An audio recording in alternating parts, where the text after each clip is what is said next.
What's up YouTube, how you doing? This is Mr. Tybox123 and in this video I'm going to be bringing you a what's on my HTC One X tour.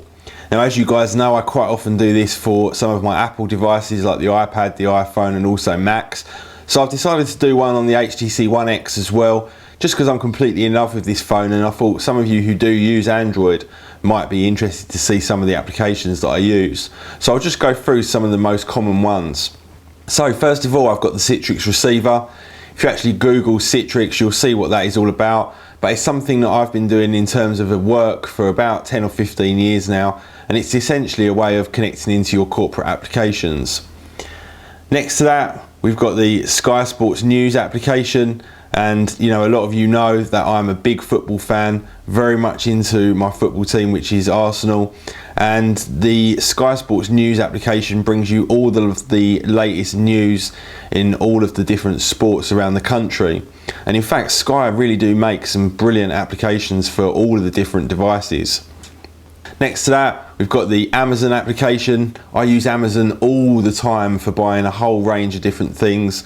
I think Amazon are a fantastic company, great service, and you always get your products very, very quickly as well at a good price. So I use the Amazon app quite a lot. Then we've got PayPal. Obviously you all know what PayPal is, and again I use that quite a lot to pay for certain items, or if I'm selling things, obviously to receive payment for that as well. And then we've got the 2X client. And the 2X client is essentially a way to connect into Windows-based machines using the remote desktop protocol. And again, I use that quite a lot for managing remote machines for work. Next to that, we've got the Sky Sports Football Score Center. And this literally brings you all of the scores around the world for all of the different football games, from England to Italy to Spain, and obviously during the Euros during the summer it's going to give me all of the updates in terms of the scores for all of the European games that are going on. And again, a really nicely written application from Sky. Next to that, we've got the speed test application, which obviously you guys have all seen before. You can go into that, speedtest.net, and it does a speed test on the current connection that you're using at the time. I like this because when you're out and about and you want to test maybe your 3G speed, or you connect up to some Wi-Fi, want to see what it's capable of, it's just a nice little free application that you can use to check out your speeds. Then we've got the BBC iPlayer. For those of you that don't live in the UK, you've probably still heard of the BBC, but they're the British Broadcasting Corporation, and they're the only TV network that don't show adverts, as we pay for that in a kind of centralised payment system. And the BBC iPlayer just lets you go back and replay all of the different shows that you might have missed, any of the radio stations, and you can also view live TV as well. So a great application there from BBC. Next to that, we've got Shazam, and Shazam, I use it all the time. You know those moments when you're going along, you're listening to a song and you think, oh, I want that song, that's a great song. You just basically hit the button, listens to the song that you're trying to get the name of, and then goes away, finds it, and even gives you a link directly into the store so as you can actually download it directly to your device. Absolutely love Shazam. Now after that, we've got the Zinio application. Now I used to get some magazines delivered to my house, but since the Zinio application has come out, I literally get all of the magazines that I want to read directly delivered in a digital form straight down to the Zinio application. The Zinio application works on pretty much all the devices now. There's a BlackBerry version, there's an Android version, there's an iPhone version, Mac, PC. So all of your magazines can just come directly into the Zinio application, and then you can just read them on the device itself. And they're actually really nice to read, especially on the beautiful screen on this HTC One X. You can pinch and zoom and use it as you would any other application. Fantastic application there, the Zinio magazine reader.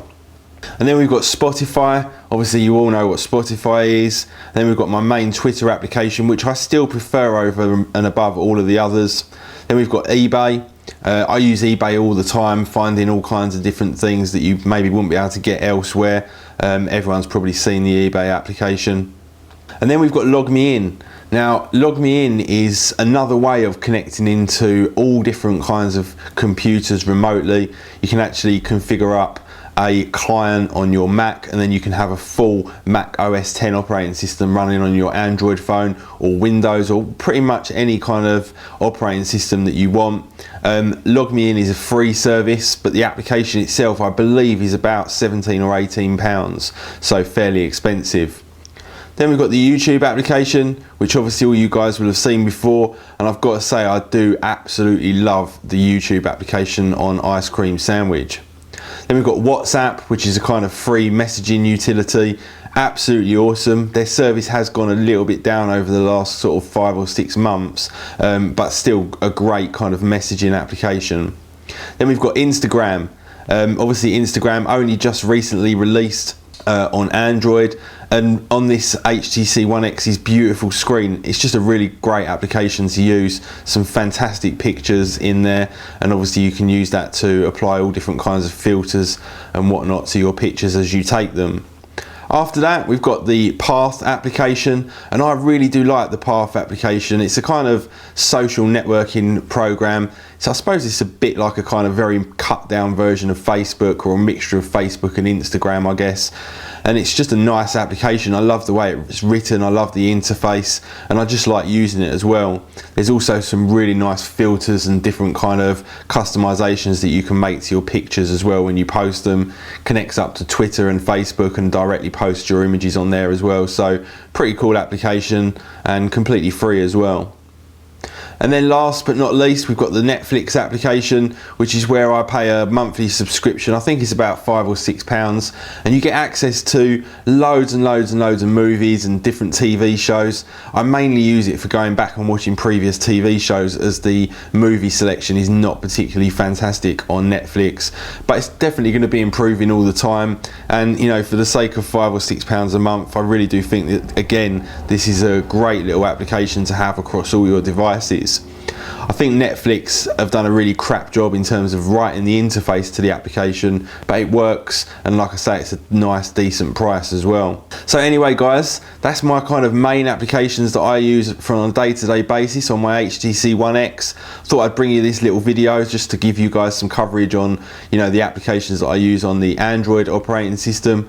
Hope you enjoyed it. Please do hit that like button, and I will see you all in the next one. See ya.